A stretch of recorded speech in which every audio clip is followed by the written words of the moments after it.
Notes from Greenelsh, number 25. Decide wisely. I'm excited for you. A lot of neat things are coming into place as God lays out His plans for you and as you follow His lead. That's assuming you want to follow God. Take a moment and ask yourself, what do I think of God? How would I describe my relationship with God?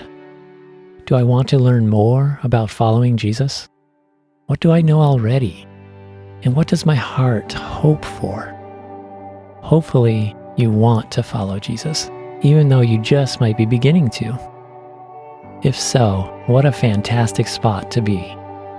But it also means you're at a critical crossroad where you are making decisions which will either fan the flame of your desire for God or douse any blaze that has begun. Which direction you go deeply concerns me, because I know decisions you face can move you closer to God or derail your progress. I'm endeavoring to help you view your actions, motivations, relationships, and future in a new light and from a different perspective. I desire for you to see with God's eyes, make decisions with His wisdom, and align yourself with His incredible design for you. What to do about this truth and wisdom is for you to prayerfully decide. Hopefully this note is helpful, although some of it will probably be hard to hear. I pray you can read this with an open heart, because I sincerely want your best. I'm counting on you being faithful, attentive, and teachable. Easter marks new beginnings in believers' lives. It calls everyone to a decision point. What does your future look like? Will you live for Jesus or yourself? Jesus' power to make what was dead become alive radically changed those who followed Him. They turned from worrying and fearing for their lives to finding abundant life in Jesus, and then willingly laying down their lives to tell others about God's love and truth. Don't let anything or anyone get in the way of choosing Jesus and growing with God. Let go of it or them if it does. Surround yourself with people who will help you grow. Stay away from what steals, destroys, and kills God's truth from taking root and flourishing in your life.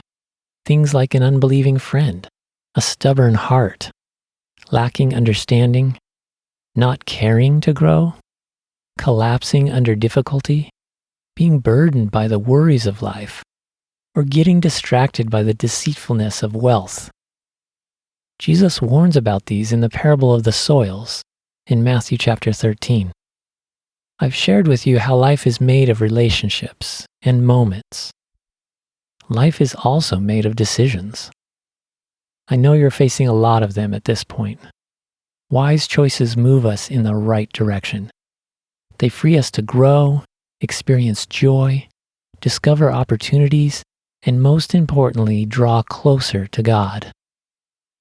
Foolish choices and unhealthy relationships isolate, trap, and choke. They substitute lasting joy for temporary happiness and opportunity for enslavement. They slowly lure us away from God until there's no fellowship with Him, who is our greatest good. Hopefully you desire a brighter future. God awaits to take you into it step by step. Don't shortcut that process. Don't fall back into old ways of doing things or relying on yourself. Don't seek a deeper companionship with people than with God. Don't settle for making yourself happy and finding your own fun when God has all of that for you, plus so much more. Instead, give yourself to God, trusting Him to work in His perfect way and perfect timing. Spare yourself much grief by learning from the bad example of Eve and Adam, who didn't wait on God or trust and obey. She ignored God's best for her in order to satisfy herself and a false longing in her heart. Her choice severed her unity with God, corrupted her relationship with her husband, influenced her husband to leave God, introduced fear, pain, evil, and shame that she had never experienced before, banished her from paradise, cast her into toil, and cursed their offspring with a tendency to rebel. All of this because she selfishly and impulsively wanted the desire of her heart on her own terms and in her own timing. She didn't listen to God. She didn't accept the wisdom of His Word. She didn't ask Him to help her with decisions. She didn't consider the consequences of her actions. Therefore, she paid a heavy price. Although this is an extreme example, the principles still apply to our actions. When we ignore God's guidance and warnings, we step out from under His blessing, protection, and providence, which has devastating results. Like a deer during hunting season, who strays from a river and the cover of the forest, under the faulty notion that a quick drink in the meadow's pond will be more satisfying.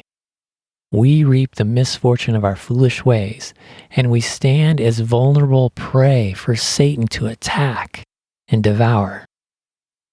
This may seem like an intense characterization, but tragically it happens all the time. There are countless examples in the Bible, and from my own experience working with teenagers. Someone starts to turn towards God. Then he or she chooses a boyfriend or girlfriend who doesn't care about God, and that person never progresses. He or she ends up usually leaving God.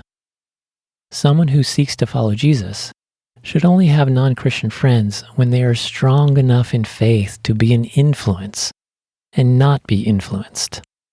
Followers of Jesus should never go steady with someone who doesn't love Jesus as much as they do.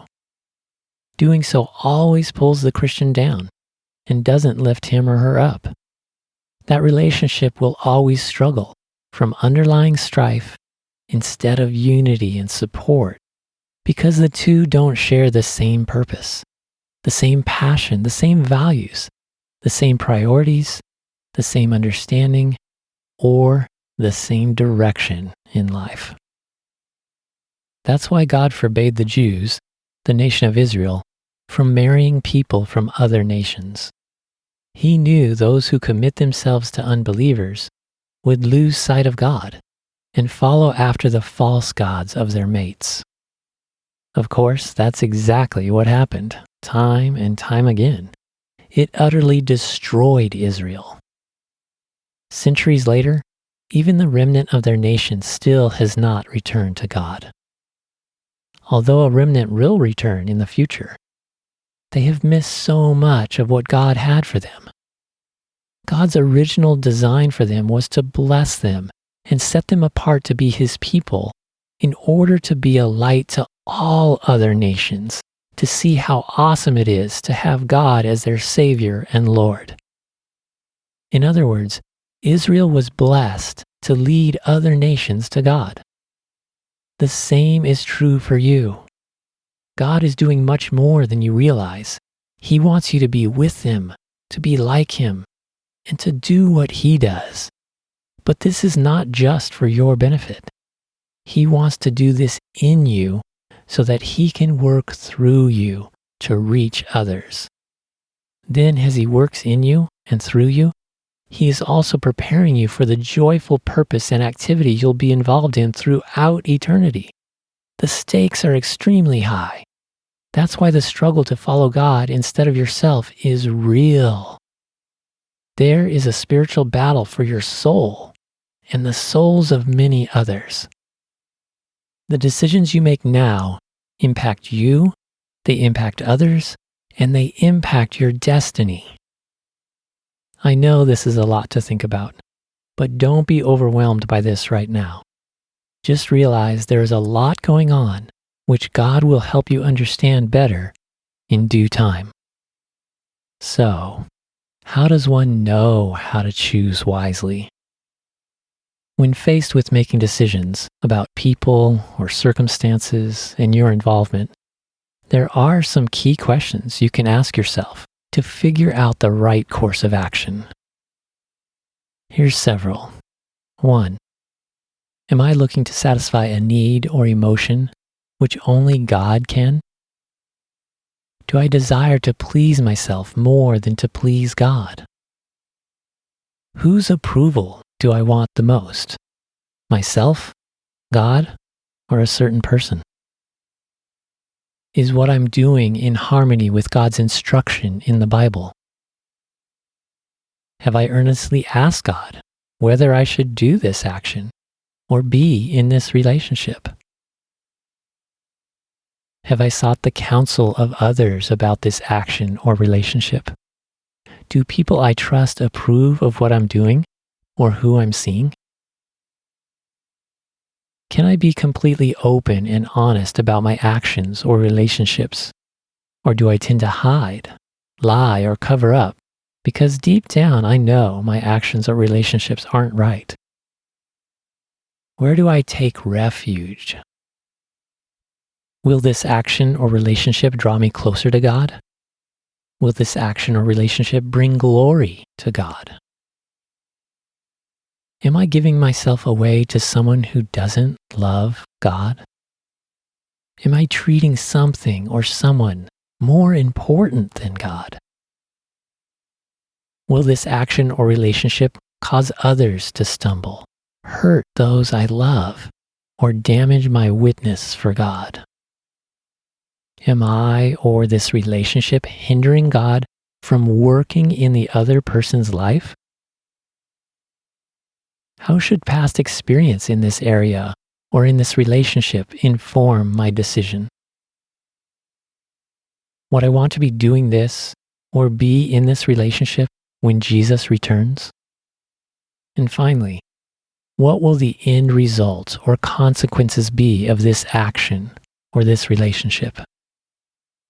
Please take time to honestly answer these questions. If any of your answers are negative or cause concern, then God is warning you. Do not harden your heart or ignore those warnings. Instead, get the emotional and spiritual help of God and others in changing direction. Maybe that means stopping what you're doing or going to do. Or maybe it means becoming less involved with someone. Realize that God is gracious. That's his soft, nurturing, restorative side of love. It's never too early or too late to do the right thing. Turn to him while you can still hear him. If you walk away from him, his voice grows faint with the distance. At some point, you might not even hear it anymore. God is also jealous. That's his tough, just, pure, and judging side of love. He sees and knows everything, and he holds you accountable to keep you from hurting yourself.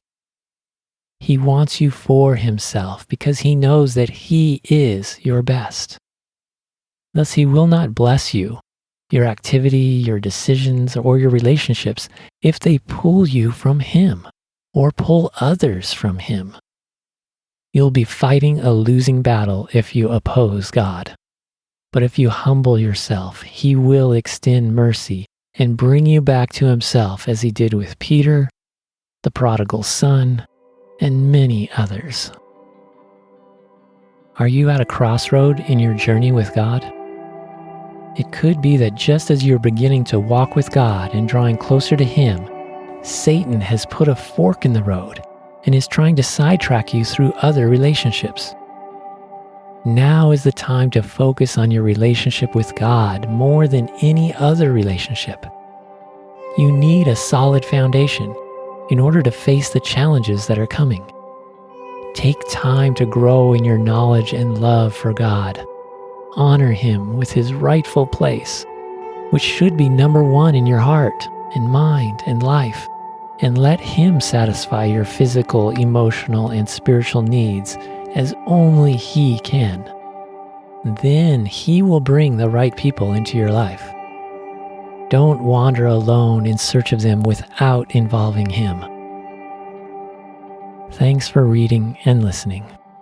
I know this was a lot all at once. Making right decisions is vital for your life, today and in the coming weeks.